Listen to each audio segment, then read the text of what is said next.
रात के अंधेरे में बैठकर वो अपने आंसू बहा रहा था। उसे लगता था कि वो अब और जी नहीं पाएगा। रह रह कर उसे वो घटना याद आती थी। किसी की याद उसे हर समय जला रही थी।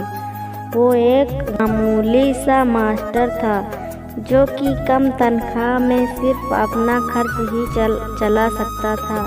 ऐसे में शायद उसे इस बात का अधिकार ना था कि वो किसी से मोहब्बत करे, क्योंकि आज के इस दौर में मोहब्बत की मंजिल पाने के लिए करियर भी काफ़ी ज़रूरी होता है। लेकिन उसे मोहब्बत तो कर ली थी। वह तो हमेशा यही सोचता था कि हिंदी फिल्मों की तरह वो भी अपनी मोहब्बत को पा लेगा। लेकिन शायद फिल्म और हकीकत में यही फ़र्क है। उसे याद था कि जब वो अपनी महबूबा से मिला था तो उसने कहा था कि जल्द घर वालों को रिश्ता लेकर भेज दो, वरना कोई और बीच में आ जाएगा और घर वाले उसका रिश्ता कहीं और कर देंगे। ये तो इसका दिल जानता था कि कैसे इनसे घर के एक एक बेमन को अपने रिश्ते के लिए तैयार किया था। समय गुजरते गुजरते सारे घर वाले इस रिश्ते के लिए राजी हो चुके थे।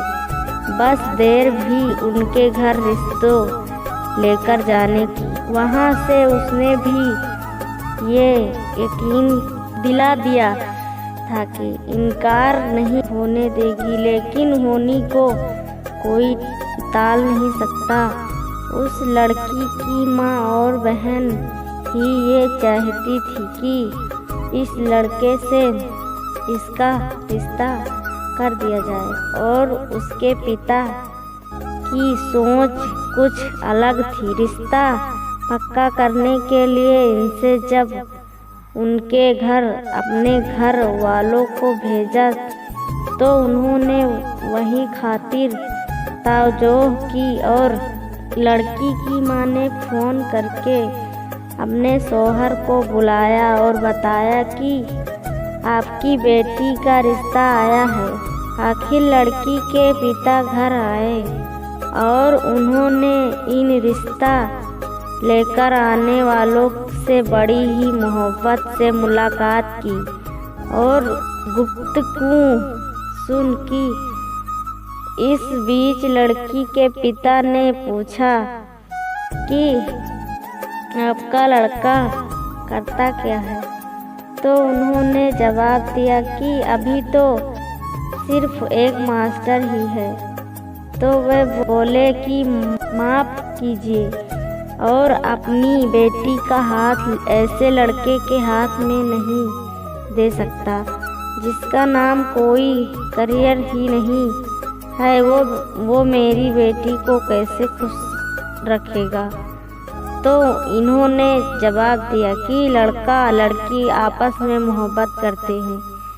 तो वो बोले कि सिर्फ मोहब्बत से घर नहीं चला करता, घर चलाने के लिए आमदनी की ज़रूरत होती है, और आपके लड़की की इतनी आमदनी नहीं है कि वो मेरी बेटी को खुश रख सके। पहले अपने लड़के का करियर बनाओ, फिर उसकी शादी की फिक्र करो। यह सब बातें सुनकर घर वाले खाली हाथ लौट आए। जब इनसे पूछा कि अम्मा क्या हुआ, रिश्ता पक्का हुआ या नहीं, तो घर वालों ने बताया कि ये बात हुई, और उन्होंने कहा कि पहले अपने लड़के का करियर बनाओ, फिर शादी के लिए सोचना। ये सुनकर उसे बड़ा सदमा हुआ, लेकिन दूसरे ही पल उसने कुछ कर गुजरने की ठान ली और करियर के लिए कोशिश करना शुरू कर दी। करियर बनाते बनाते 2 साल लग गए और पता चला कि उस लड़की की शादी भी हो चुकी थी। इसके लिए ये ऐसा ही था जैसे कोई बुलंदी पर चढ़कर नीचे गिर गया हो, जब कुछ पाकर भी खाली हाथ रह गया। आज के जवानों को चाहिए कि मोहब्बत और शादी में सपने देखने के साथ साथ अपने करियर की तरफ ही तवज्जो दे। अगर आप अच्छी बात करते होंगे, अच्छी आमदनी होगी, तो ही आप अपनी मोहब्बत को खुश रख सकेंगे।